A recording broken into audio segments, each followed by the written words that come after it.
Salam alaikum wa rahmatullahi wa barakatuh. Bonsoir tout le monde, j'espère que tout le monde va bien.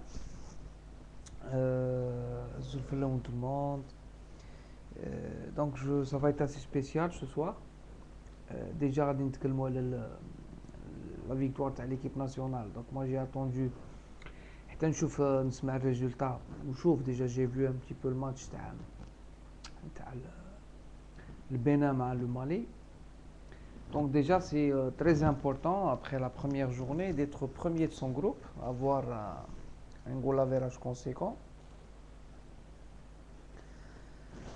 pour plus tard aborder le deuxième match avec plus de sérieux. كدبوش على روحنا avant le match, moi je savais que notre équipe nationale allait, il pouvait battre le Rwanda. Maintenant, la bonne nouvelle, c'est que c'est un 4-0, c'est 3 points. Et en plus, le Mali a perdu. Le Mali a perdu. Le Mali sera obligé, et nous aussi, on sera obligé de faire un bon résultat. Parce que je pense que même le Bénin, avec ce que j'ai vu sur le Rwanda, même le Bénin, قدروا يربحوا في Rwanda. C'est vrai que c'était pas une foudre de guerre il y a 3 ans. Le Rwanda, cette équipe-là, elle est plus faible que le Rwanda il y a 3 ans. N'empêche qu'on ne va pas dénigrer ou on ne va pas cracher sur la victoire de notre équipe nationale parce qu'on a vu beaucoup de bonnes choses. Beaucoup de joueurs qui ont sorti du lot. C'est une équipe qui joue pour gagner. Ça, c'est une très très très bonne nouvelle. Taqafa ou la politique de Walid Alilozic commence à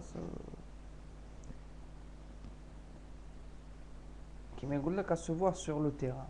Parce que c'est quelqu'un qui, depuis qu'il est là, des victoires, beaucoup de victoires et surtout un match nul.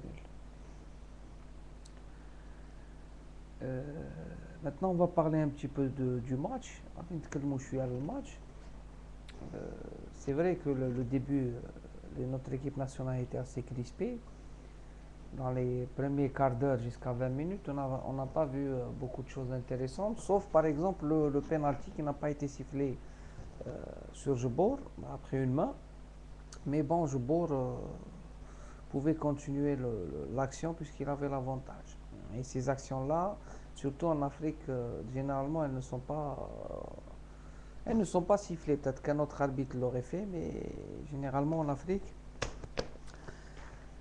ça peut ne pas être sifflé. Voilà. Sinon, on a vu notre équipe jouer en 4-3-3 qui se transformait en cas d'attaque un 4-2-4. Ça veut dire qu'il a joué avec 2 ailiers, un attaquant de pointe et un Ferrouli comme meneur de jeu derrière les 3 attaquants.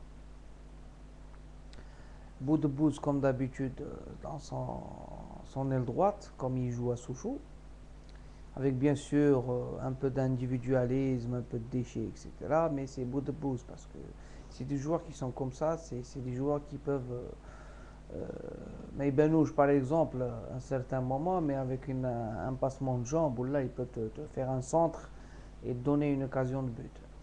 Ce que j'ai remarqué moi qui m'a pas plu, c'est les corners et les coups francs. La plupart des leaders en bout de pause, c'était des coups francs ou des corners ratés.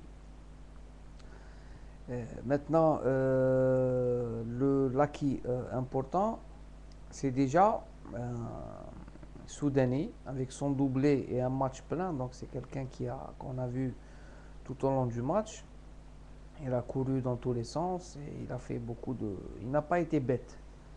Non seulement il a marqué, mais il a embêté beaucoup la défense adverse. Même si c'était une défense qui modeste ou une équipe modeste, mais déjà le fait d'appliquer les consignes de l'entraîneur et de jouer vers l'avant, ne pas se contenter de gérer le match, ça a été un aspect pour moi très positif. Maintenant, je finis même les changements ont apporté un plus. Qui tu Qadir qui te rentre pour jouer le dernier quart d'heure ou les dernières 20 minutes et qui te change aussi un match. Parce qu'après sa rentrée, on marque 2 buts. Donc lui aussi, c'est un aspect positif. C'est toujours Qadir. Il a fait une bonne saison avec Valenciennes. Il a marqué même des buts.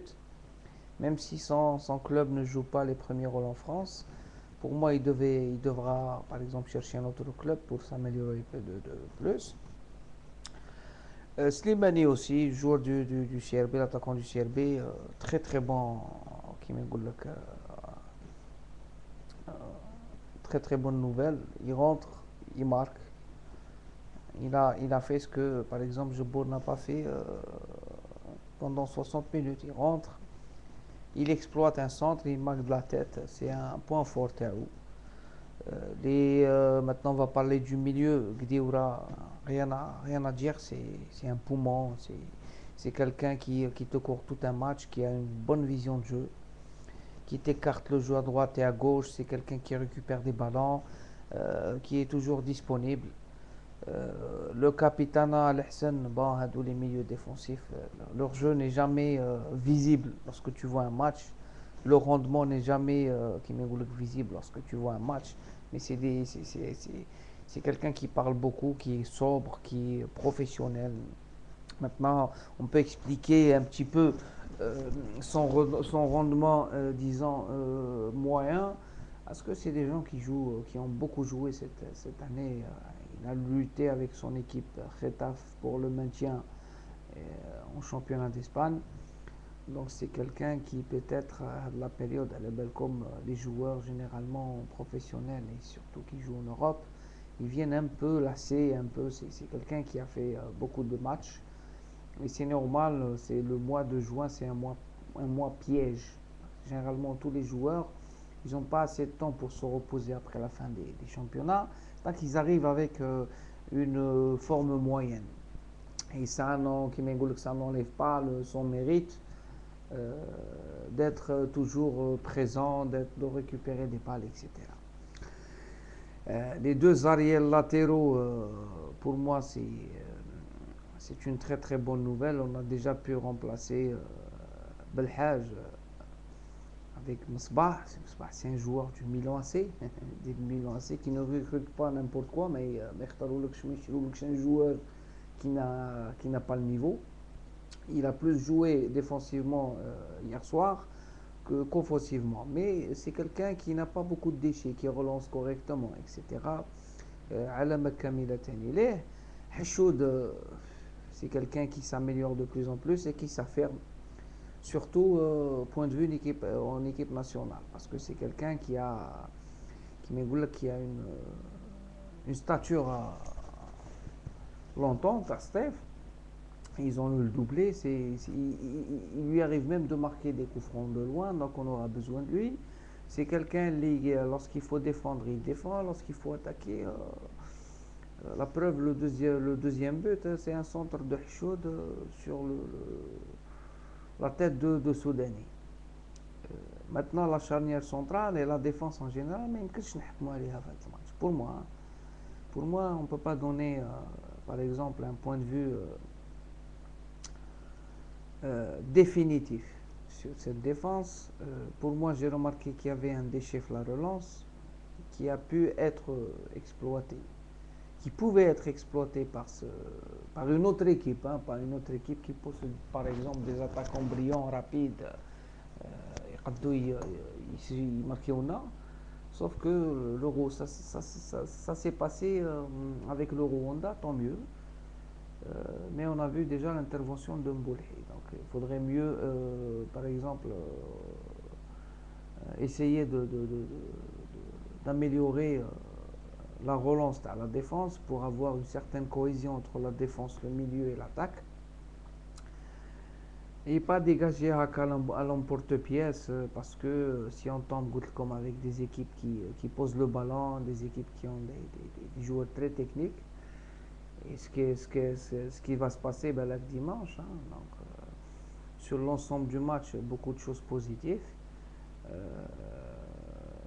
vous avez vu le buteur, le buteur du championnat français D2 est resté dans le banc. Il ne fait pas partie, par exemple, de l'échiquier à l'usage pour ce match, mais ça reste un très bon attaquant aussi. C'est quelqu'un qui a marqué, je crois, 17 buts.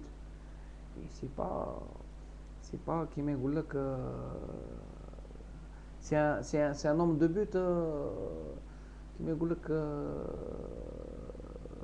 qu'il faudra bien prendre en considération. Parce que le championnat de France est à D2, surtout pour les équipes qui accèdent, parce que maintenant, Reims, elle est en première division, donc elle a le niveau. La Mouchia, bon, on ne peut pas le juger, mais bon, la Mouchia, on le connaît, il n'a pas joué beaucoup.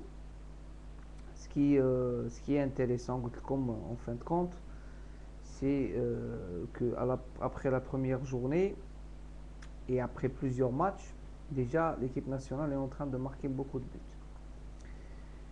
Maintenant, il ne faut pas calquer ce match au prochain match. Ça va être un autre contexte, un autre match. Les Maliens seront obligés d'avoir un résultat. Nous aussi. Parce qu'on ne sait jamais, le Bénin il bat le match il est à 6 points. Et vous savez, les qualifs, il y a donc la lutte pour moi, ça va être entre ces trois équipes. On a la chance que le Mali ait perdu le troisième match. Peut-être qu'ils n'ont pas le moral parce qu'il y a une délocalisation, ils ont beaucoup de problèmes. Déjà politico-économiques في بلادهم comme تعرفوا بلي كاينه ازمه في المالي avec le putsch etc. L'entraîneur il a été foutu dehors avec Alain Giresse. Ils ont quelques blessés et l'équipe تاعهم il a un petit peu changé, donc il y a plus, je crois qu'il y a 3 ou 4 joueurs qui déjà évoluent en championnat national, donc c'est pas une équipe qui par exemple elle nous est supérieure, mais il faut être au rendez-vous, il faut essayer d'effacer les lacunes, que ce soit la relance, etc. Et il faut être plus